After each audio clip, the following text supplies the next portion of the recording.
We are the generation who not had power in our business. hands. It's the And I'm biggest so economic pleased tool. that you raised that serious point about empathy, because the tears that you have shed will become tears of joy once we understand what is in our hands. Everybody in this room, if I ask you what is in your hand now, it's what? It says a cell phone, right? Yes. Okay, but do you know the truth? It is the biggest economic tool that the world has ever seen. Do you know why I'm saying this? In 1965, when the Americans were thinking about going to the moon, they wanted a computer that can take a man to the moon. And they had to spend billions of dollars to build that computer that would take men to the moon to explore and find out what is possible. That's essentially what the Americans did. And the cell phone you have in your hand now, you know, your Android cell phone and your iPhone is 700 times more powerful than the computing power of NASA that put a man on the moon. Let me say this slowly.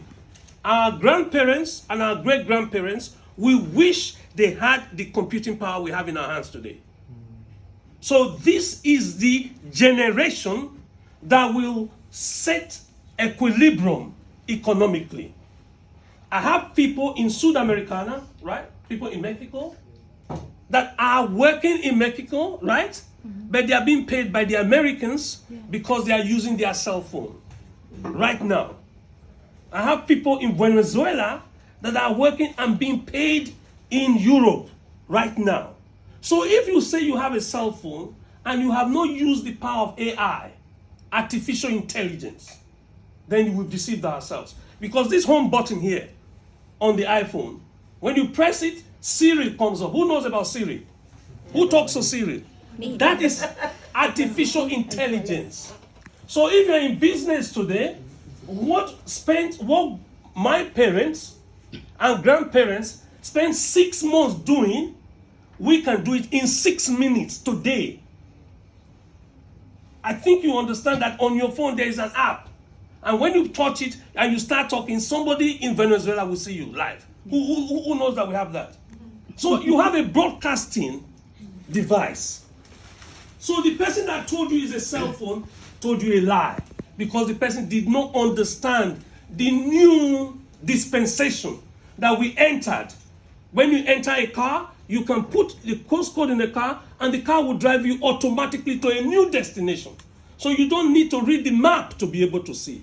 So everybody in here today, and those of you that are online, hearing the sound of my voice, and those of you that are streaming, I need you to write this down. Please write this down. The way we did business before COVID is not going to be the way we're going to do business after COVID. Because the lockdown thinking, where they locked us down and we lost our dear ones, some of us lost our friends, some of us lost children, we are not just going to leave that loss to go. The gain of going through COVID is that now you can have a virtual school. What happens? Everybody in this room, I can give you a guarantee. If you give me 7 minutes, you'll be able to produce your book. 7 minutes. Why? Using